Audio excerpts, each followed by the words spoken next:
Saya percaya kuasa kebangkitan itu masih berlaku. Dan kami itu rindu melihat apa yang Yesus korbankan, yaitu dirinya. Itu sampai hari ini diteruskan. Dan salah satu cara untuk kita mendoakan orang sakit dan mereka dalam masalah adalah tumpang tangan.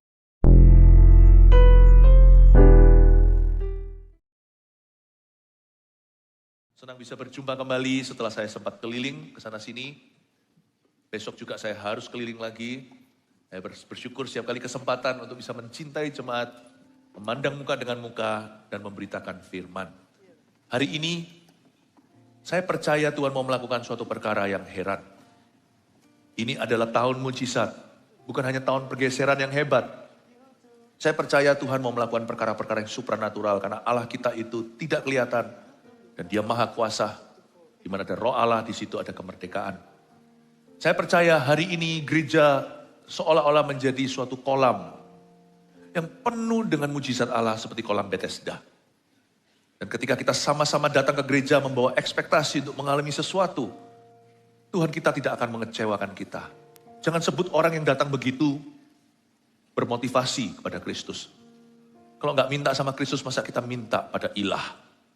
Tuhan itu bersedia untuk memberikan apa yang kita doakan. Allah kita tidak pelit, tidak kikir. Tapi mari kita pelajari cara-cara Tuhan dari firman. Agar supaya kita ngerti gimana caranya kita untuk mengklaim janji. Hari ini kita datang secara sepakat. Untuk setiap orang yang mengharapkan mujizat. Saya percaya Anda pasti akan dapat. Yang percaya sepakat sama saya katakan amin. Oleh karena itu tema besar di Jumat Agung ini. Apa yang Yesus lakukan di kayu salib di Kalvari. Kita harus teruskan di gereja perjanjian baru. Oleh bilur-bilurnya. Setiap orang yang sakit akan sembuh. Dan juga oleh darahnya setiap dosa diampuni. Tidak ada kata mustahil dalam Tuhan. Saya kasih tema besarnya mujizat oleh tangan murid-muridnya. Tolong lihat setiap ibadah topik yang berbeda-beda. Kita sekarang membuka bersama-sama Kisah Para Rasul pasal 5. Di kebaktian yang satu ini, saya kasih judul mujizat karena urapan korporat. Kalau kita datang ke gereja sepakat, besar kuasanya. Pasti ada perkara-perkara Tuhan, perkara heran yang akan terjadi. Saya bacakan dulu Kisah Para Rasul pasal 5 ayat 12-16 saja, tanda-tanda dan mujizat-mujizat. Ini adalah cerita mujizat dari gereja mula-mula. Dan oleh rasul-rasul diadakan banyak tanda dan mujizat di antara orang banyak. Semua orang percaya selalu berkumpul di Serambi Salomo dalam persekutuan yang erat. Orang-orang lain tidak ada yang berani menggabungkan diri kepada mereka. Namun mereka sangat dihormati orang banyak. Dan makin lama makin bertambahlah jumlah orang yang percaya kepada Tuhan. Baik laki-laki maupun perempuan. Bahkan mereka membawa orang-orang sakit keluar ke jalan raya. Dan membaringkannya di atas balai-balai dan tilam supaya apabila Petrus lewat, setidak-tidaknya bayangannya mengenai salah seorang dari mereka. Dan juga orang banyak dari kota-kota di sekitar Yerusalem datang berduyun-duyun. Serta membawa orang-orang yang sakit dan orang-orang yang diganggu roh jahat. Dan mereka semua disembuhkan. Garis bawahi kalimat terakhir kita baca bersama-sama dari kata dan mereka. 2, 3. Dan mereka semua disembuhkan. Ulang. 2, 3. Dan mereka semua disembuhkan. Sekarang ganti kata mereka karena ini relevan untuk kita. Katakan dan kita semua disembuhkan. 2, 3. Dan kita semua disembuhkan. Kasih tepuk tangan untuk Tuhan. Yesus sama dahulu sekarang sampai selama-lamanya dan firman-Nya bermata dua artinya tidak akan berubah. Firman ini ditulis untuk kita karena mereka semua yang menulisnya sudah mati alias meninggal dunia. Gereja mula-mula adalah gereja baby. Gereja sekarang adalah gereja akhir zaman. Tuhan tidak ada pertukaran bayangan. Malah justru semakin tua anggur itu, semakin menjadi-jadi. Berarti mujizat masih terjadi. I believe in miracles for I believe in God. Saya percaya mujizat masih terjadi karena Tuhan tidak mati. Yang namanya tubuh dan darah Yesus yang dicurahkan dan disacrifice atau dikorbankan itu berlaku hingga hari ini. Ini bukan liturgi. Sekedar ritualisasi, makan minum roti. Bukan. Ini mengingatkan kita bahwa kuasa itu masih available. Bukankah di dalam kontraknya Tuhan berkata, oleh bilur-bilurku, kamu sembuh. Sebagai gembala sidang saya rindu melihat seluruh jemaat saya. Izinkan saya lancang berkata jemaat saya ini jemaat Tuhan. Tapi kalau saya turut memilikinya, hati saya kasih. Izinkan saya mengatakan bahwa saya rindu jemaat saya. Semuanya sehat. Panjang umur melayani Tuhan, kuat menyelesaikan amanat agung 1000 gereja 1 juta murid. Haleluya, kita tepuk tangan untuk Tuhan. Kepingin kami ini melakukan mandat. Kalau Kristus sudah mati di Golgota, dia bangkit. Nanti besok berapa hari lagi kita rayakan kebangkitan, yaitu Paskah. Dan saya tetap akan khotbah, nanti Anda akan streaming melihat di sini untuk pertama kali. Saya percaya kuasa kebangkitan itu masih berlaku. Dan kami itu rindu melihat apa yang Yesus korbankan, yaitu dirinya. Itu sampai hari ini diteruskan. Dan salah satu cara untuk kita mendoakan orang sakit dan mereka dalam masalah adalah tumpang tangan. Saya kepingin tumpang tangan kepada Anda semua. Tapi kan gak mungkin karena ribuan. Jadi nanti di akhir dari khotbah ini, kita akan bergandeng tangan. Seperti dulu yang kita pernah lakukan saat Festival Kuasa Allah. Saya ajak kita percaya, saya mau tantang Anda untuk percaya bahwa oleh tangan murid-muridnya, kami bukan sumbernya. Penumpangan tangan itu diajarkan, dimandatkan dalam firman. Kalau dilakukan dengan cara yang benar, terkandung kuasa ilahi di dalamnya. Jangan beriman pada tangan kami, tapi berimanlah pada tangan di balik tangan kami, tangan berlubang paku itu, yang sudah mati untukmu. Tapi tumpang tangan adalah sebuah metode yang Tuhan ajarkan. Gak banyak sih tumpang tangan, kalau ada yang sakit, minta pada seorang penatua oleskan minyak, itu bukan minyak khasiatnya, tetapi metodenya cuma ada 1-2 primitif sekali, supaya kita orang Kristen gak terlalu banyak gaya. Sebab inti sarinya bukan di metode, tapi pada seorang pribadi. Kepada siapa kita percaya, yaitu kepada Kristus. Caranya itu simpel aja, tumpang tangan kalau ribuan Tuhan kasih hikmat. Supaya bisa tumpang tangan ke ribuan orang, ya gandeng tangan aja. Jangan merasa kurang afdol gitu kurang mantul atau kurang mantap. Betul kalau nggak langsung secara directly pendeta gembala sidangnya tumpang tangan ke kepala Anda. Sebab kuncinya bukan terletak pada tangannya.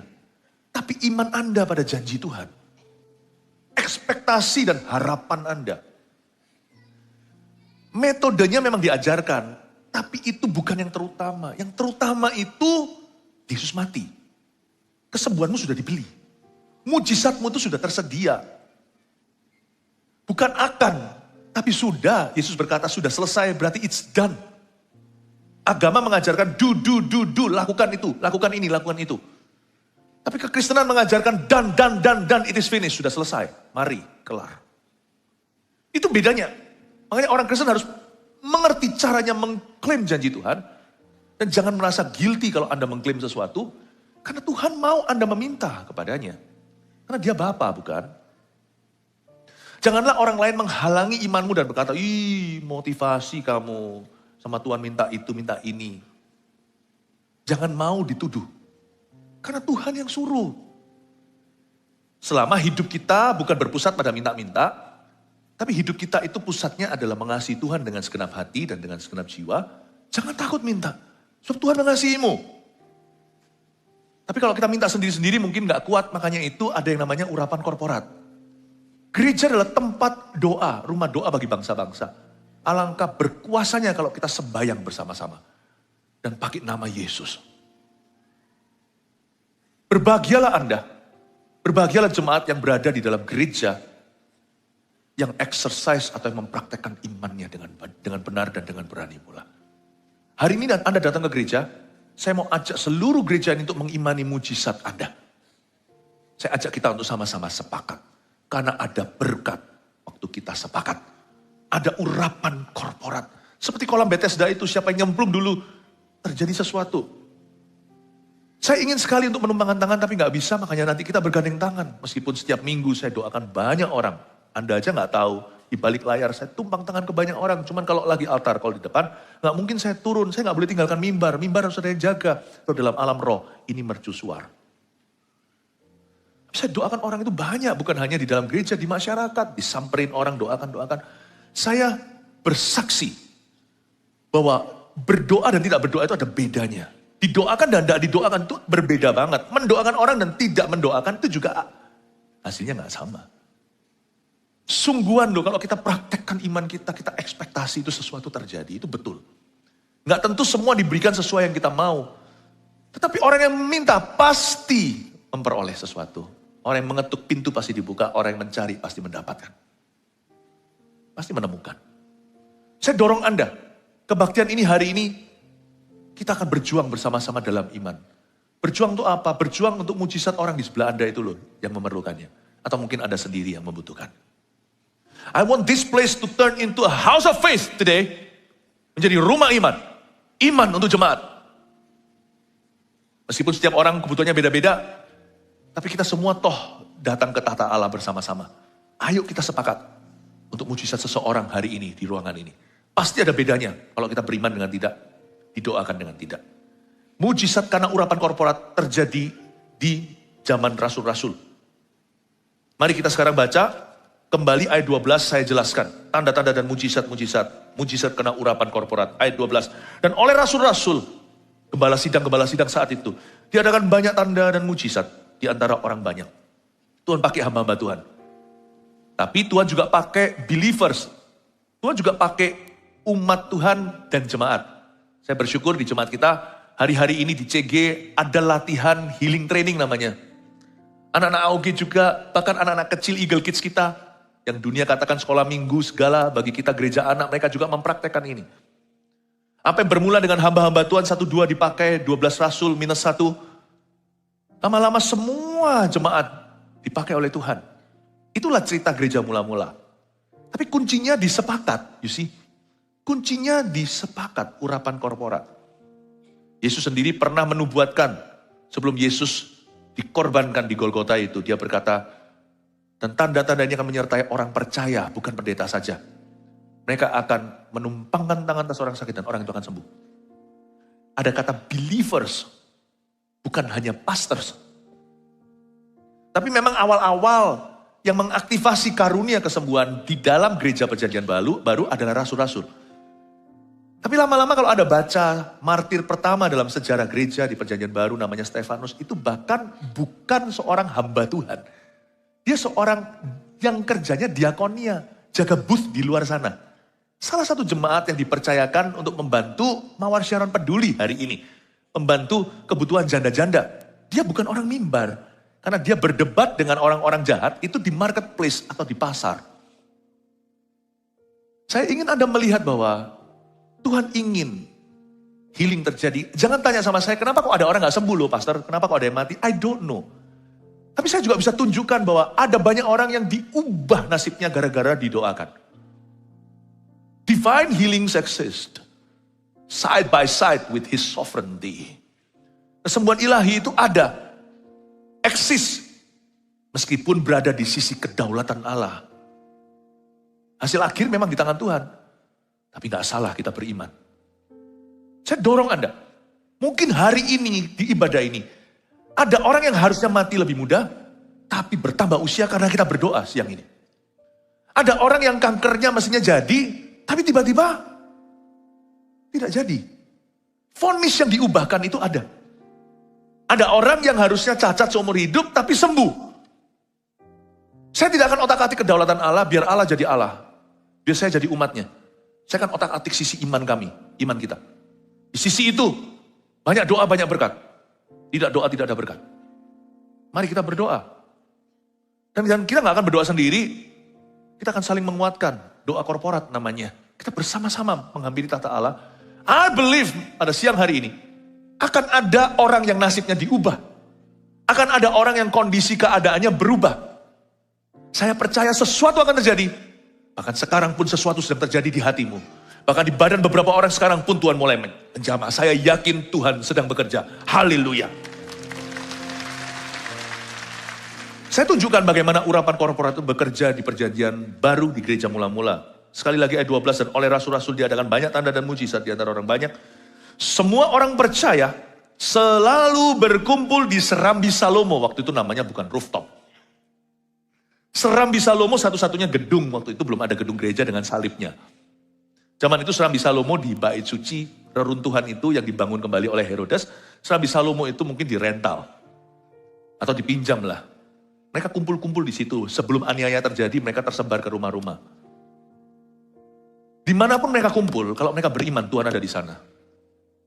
Baru nanti abad-abad awal, the first century, mungkin setelah 100 tahun sekian, tahun 200, sesudah Masehi, baru setelah itu ada gedung-gedung formal gereja. Waktu itu mereka pakai ala kadarnya Serambi Salomo. Tempat manapun yang kita dedikasikan untuk tempat ibadah. Dan kalau kita setia di sana, membuat tempat itu menjadi tempat yang dikhususkan. Kita datang untuk mencari Tuhan. Bukan tempatnya, Tuhan akan hadir di sana. It is the manifested presence of God. Hadirat Allah yang dimanifestasikan di Serambi Salomo itulah yang menyembuhkan. Mereka kumpul di Serambi Salomo, nah ini kuncinya. Ini kunci iman mereka. Dalam persekutuan yang erat. Diberkatilah jemaat yang berada di gereja, yang hubungan di antara jemaat erat. Ternyata sebelum mereka one faith, mereka one love dulu. Karena faith works through love, you see. Karena Alkitab mengatakan iman bekerja melalui kasih. Mau tahu kenapa sebagai seorang ibu, beriman tuh anaknya gak susah, karena dia cinta anaknya setengah mati, kasih seorang mama, ya kan? Makanya itu di Alkitab banyak sekali wanita yang menyebabkan kesembuhan anaknya, termasuk wanita Sirofenisia. Yang nekat kayak gitu dan bulat. Ketika hatimu penuh kasih, tekadmu akan bulat dan imanmu akan kokoh.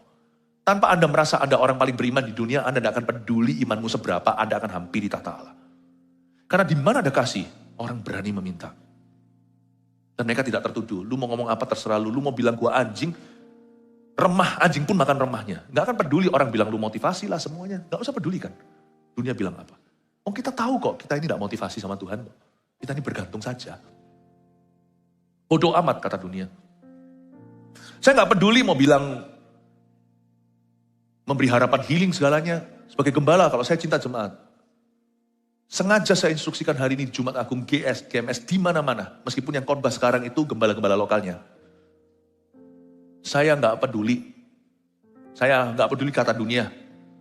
GMS, pastor-pastornya minimal pas Jumat Agung heighten atau kita intensifkan, kita doakan untuk jemaat yang sakit. Mereka yang menderita, mereka yang berkabung, mereka yang lagi ekonominya goyang. Kita minta mujizat Allah, karena mujizat masih terjadi oleh tangan murid-muridnya. Tangan kita tidak boleh malas. Kita harus bekerja untuk Tuhan. Mereka kumpul di Serambi Salomo dan persekutuan mereka erat. Ternyata platform beriman itu juga bisa kasih. Ketika mereka itu saling mengenal dan erat dan dekat. Gereja kecil tidak garansi. Gereja kalau size-nya kecil juga indah. Besar juga indah, tergantung yang menghidupinya. Kecil tapi kalau isinya Tom and Jerry berantem melulu. Yang ada berkat Tuhan di situ. Sebab bak urapan itu di kepala Harun. Yang kejanggut dan jubahnya turun. Ada kuasa, ada urapan. Ada yang namanya urapan korporat. Dan persatuan yang sejati di hati. Itu mendatangkan kuasa loh. Dan urapan pula, bak urapan di kepala, janggut turun. Sungguh alangkah baiknya, sungguh alangkah indahnya. Bila saudara seiman hidup dalam kesatuan. Saya ganti-ganti sedikit lagunya. Seperti minyak di kepala Harun yang kejanggut dan jubahnya turun. Seperti embun di bukit Hermon mengalir ke bukit Sion. Kesana telah Allah memerintah agar berkat-berkatnya tercurah. Ada contekannya. Serta memberikan anugerah hidup selama-lamanya. Kata hidup di situ tuh Zoe life atau kehidupan Allah. Itu bukan cuma hidup yang hidup ini. Hidup ini sudah ada. Hidupnya Allah yang mati dihidupkan.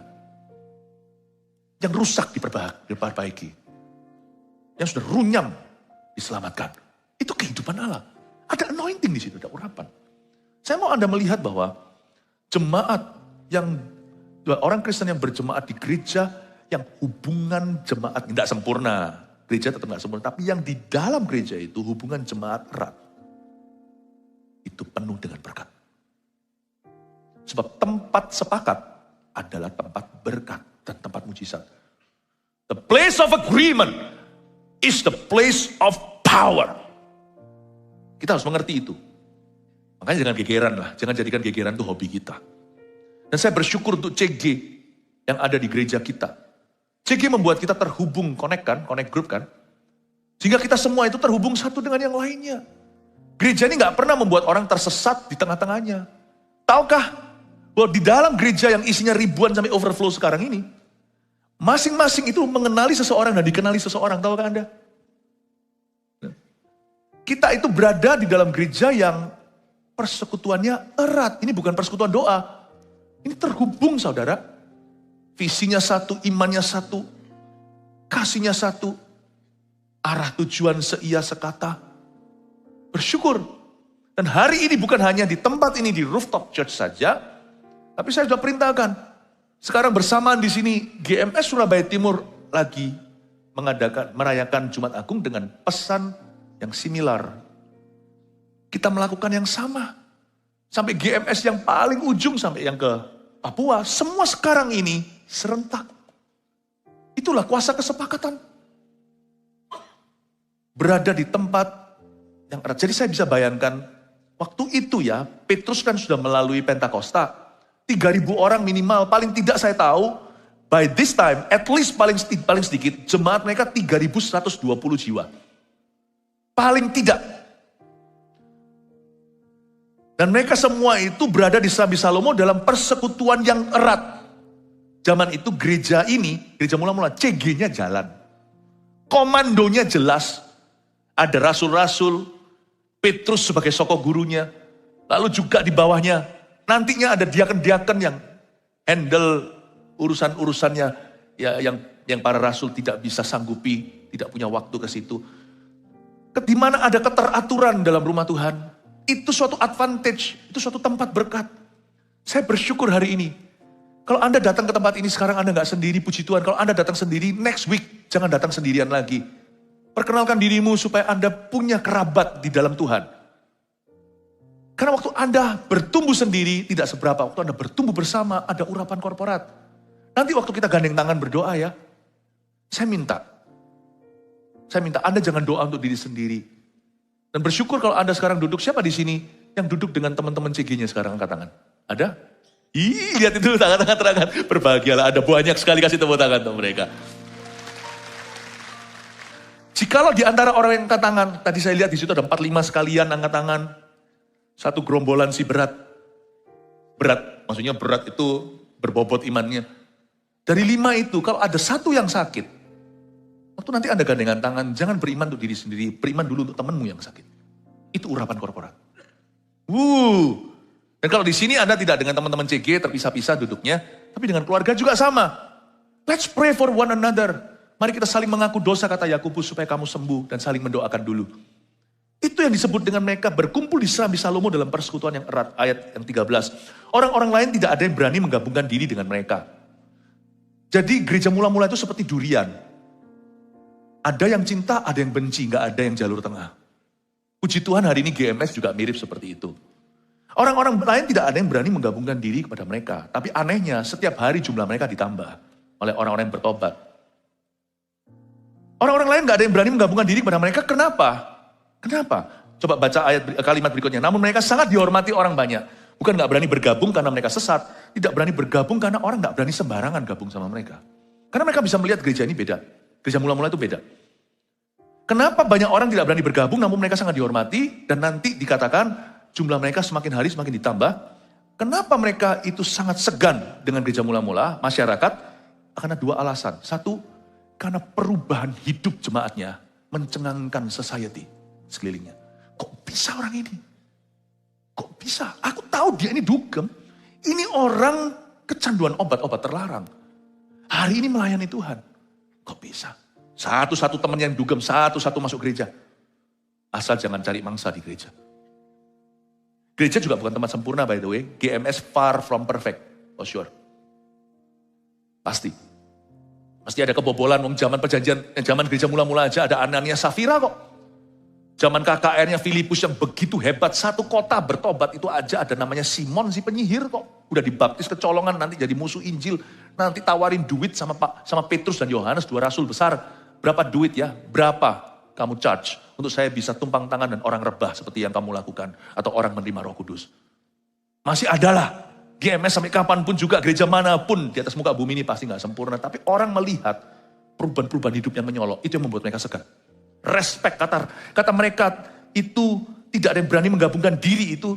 Bahasa Yunaninya kira-kira artinya respect and awe. Orang tercengang dan respect. Selain itu bukan hanya perubahan hidup karena tetap akan ada orang-orang yang cacat celah di antara mereka. Tetapi juga karena the manifested presence of God atau hadirat Allah yang diwahyukan dan dinyatakan di gereja itu waktu mereka bertemu. Itu yang membuat orang-orang sekelilingnya bisa merasa something is different. Ada sesuatu yang beda dengan crowd ini. Namun mereka sangat dihormati orang-orang banyak. Kata dihormati situ mereka direspek. Mereka dikagumi, bukan mereka sebenarnya, tapi hadirat Allah di tengah-tengah mereka. Saya bisa jelaskan hadirat Tuhan dalam 3 sub. Pertama adalah hadirat Allah yang umum di mana-mana. God is watching us, God is watching us, God is watching us from a distance, itu lagu dunia. Hadirat Allah ada di mana-mana, di tempat laknat juga ada. Tapi tidak membuat mereka bertobat. Itu hadirat yang mencatat. Mata Tuhan kan ada 7. Menjelajah ke seluruh bumi. Bukan itu maksud saya. Hadirat yang berikutnya, yang bukan membuat berikutnya, ini terjadi di gereja mula-mula, tapi tidak membuat orang-orang masyarakat itu menghormati mereka. Itu permulaan pertobatan dan perubahan hidup mereka, yaitu hadirat Allah yang di dalam setiap orang percaya. Yang satu adalah omnipresence of God, kemahadiran Allah. Yang satu lagi adalah the abiding presence of Jesus, atau kehadiran Tuhan Yesus di dalam diri orang percaya. Itu permulaan. Percumalah manifestasi hadirat Allah kalau orangnya satu-satu kosong pulang hamba. Setiap kita harus punya hubungan pribadi dengan Tuhan. Itulah permulaan perubahan. Tapi bukan itu. Kalau Anda baca di sini kenapa gereja mula-mula disegani, ditakuti malahan. Itu karena the manifested presence of God. The revealed presence of God atau hadirat Allah yang dinyatakan. Ini yang terjadi saat itu juga sampai bayang-bayang Petrus pun ketularan. Sampai orang-orang itu disembuhkan. Hadirat Allah yang membuat beberapa orang bahasa awamnya ya, membuat orang nangis-nangis. Membuat orang di jamaah ada yang rebah. Ada manifestasinya meskipun tidak perlu kita cari itu. Ada orang yang sampai jerit-jerit bukan karena Roh Kudus jerit-jerit dalam dia, tapi setan di dalam orang itu nggak tahan. Itu kalau setan hokian dia akan berkata tahan. Setannya nggak tahan. Roh kepahitan, roh najis. Itu yang membuat orang-orang itu terkagum-kagum karena di dalam gereja ada sesuatu yang tidak lumrah pada agama semata-mata. Biasanya teori atau jalan kita mencari Tuhan di sana.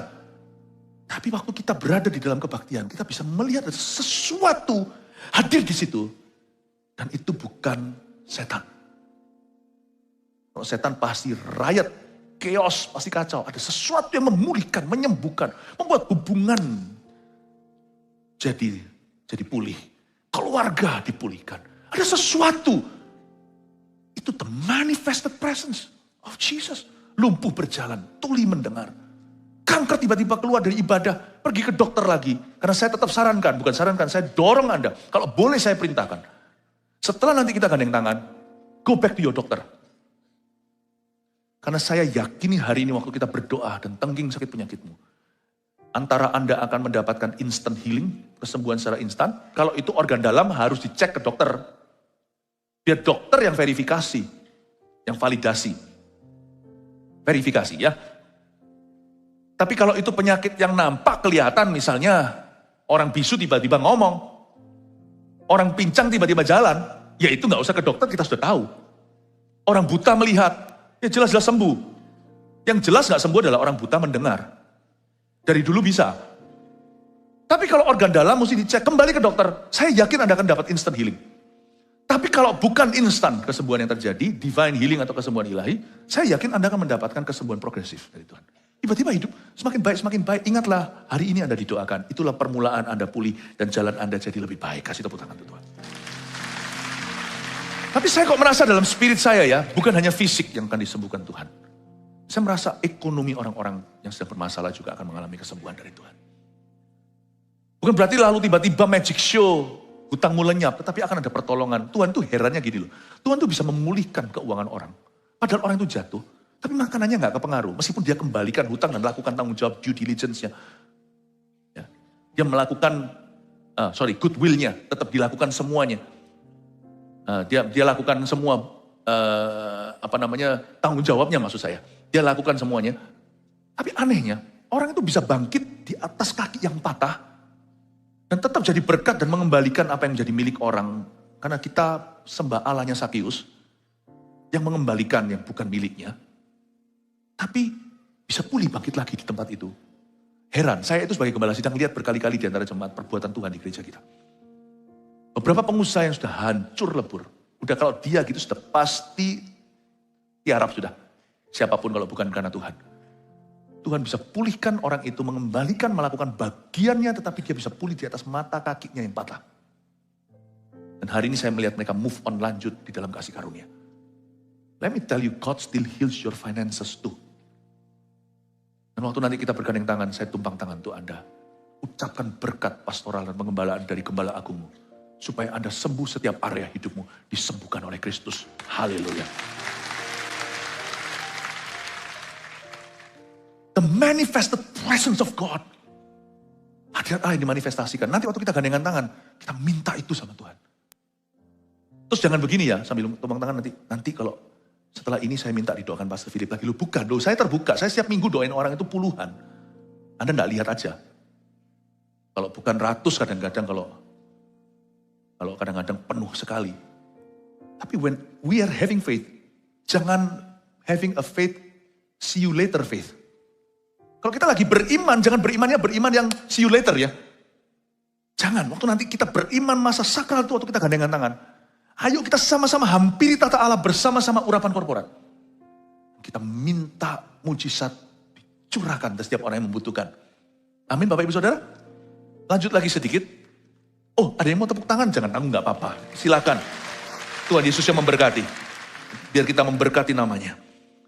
Ayat 14. Dan makin lama makin bertambahlah jumlah orang yang percaya kepada Tuhan, baik laki-laki maupun perempuan. Di sini yang saya sebut dengan bertambahnya jumlah, bertambah kasih karunia. Sadarkah Anda? Ketika mereka masih tumpang tangan satu persatu, tidak lama yang lalu, baru di pasal ketiga, 2 pasal sebelumnya, Petrus bukan hanya tumpang tangan, Petrus turut mengangkat orang lumpuh di gerbang indah. Waktu diangkat mata kakinya langsung kuat dan dia berjalan bahkan berlari masuk ke dalam bait Allah. Tapi ketika jumlah mereka sudah menjadi 3.120 atau lebih dari itu, coba jemaat perhatikan. Tuhan tidak pakai kasih karunia sekedar tumpang tangan. Bayang-bayang Petrus pun menyembuhkan. Bukan karena sok-sokan. Tapi sudah gak bisa tumpang tangan 3.120. Siapa tahu jumlah mereka udah ribuan. Sejarah berdebat. Di zaman-zaman itu tak lama setelah itu bertahun kemudian. Setengah Yerusalem itu anggota satu gereja. Seperti vacuum aja kesedot semuanya ke gereja mula-mula. Setengah populasi Yerusalem itu adalah anggota gerejanya. Gereja mula-mula yang akhirnya digembalakan oleh Pastor Yakobus. Anak Maria dan Yusuf. Kalau Anda baca ini, saya melihat ada sebuah increase, ada suatu kasih karunia yang bertambah, semakin bergejolak dengan increase-nya jumlah. Ketika Yesus melihat mereka semuanya suatu hari berada di bukit kelaparan, 5.000 laki-laki belum terhitung anak kecil dan perempuan. Yesus masih di situ mujizat. Pecah-pecah roti. 5 roti 2 ikan. You see, Tuhan bukan terpukau dengan angka atau jumlah. Setiap manusia, setiap jiwa berharga. Tapi ketika jumlah bertambah, Tuhan kasih lebih besar kuasa pada gerejanya untuk bisa melayani semua orang. Meskipun metodenya kali ini bukan tumpang tangan satu persatu, tapi bayang-bayang Petrus menyembuhkan. Yang gini gak usah dicari, dan kita sebagai hamba Tuhan harus hati-hati. Tidak boleh kita itu eksperimentasi. Lalu nanti gimana? Nanti akhirnya perhatian bukan ke Kristus, nanti kita curi perhatian ke kita. Saya pernah waktu itu di Kaohsiung, ketika di tengah-tengah sebelum KKR di stadion besar, ada sebuah kejadian sebelumnya waktu itu berada di sebuah hall yang cukup besar tapi bukan stadion. Itu adalah event-event menuju ke situ, untuk mobilisasi, dan umat Tuhan datang. Dan Tuhan tidak tunggu sampai stadion untuk menyembuhkan, Tuhan sembuhkan di hall itu. Di hall itu. Waktu itu, saya berkhotbah selesai, dan zaman-zaman itu orang-orang imannya belum sampai, belum dewasa. Zaman-zaman dimana kita masih baru memperkenalkan healing ministry. Healing ministry kita dari Indonesia ini ke Taiwan. Dan karena tim takutnya nanti mereka itu masa menyerbu saya waktu itu sebagai pembicara. Akhirnya saya dievakuasi dulu. Tapi mereka memuji Tuhan. Tapi saya ajak memuji menyembah Tuhan supaya memandang Tuhan, saya diajak keluar dulu. Ribuan orang di dalam suatu hall yang padat. Lalu habis itu saya keluar, saya masih ingat kok. Tuhan itu meskipun saya dievakuasi untuk kepentingan saya. Tetapi Tuhan itu mendengar jeritan hati umatnya, sekalipun kekanak-kanaan pun Tuhan dengarkan.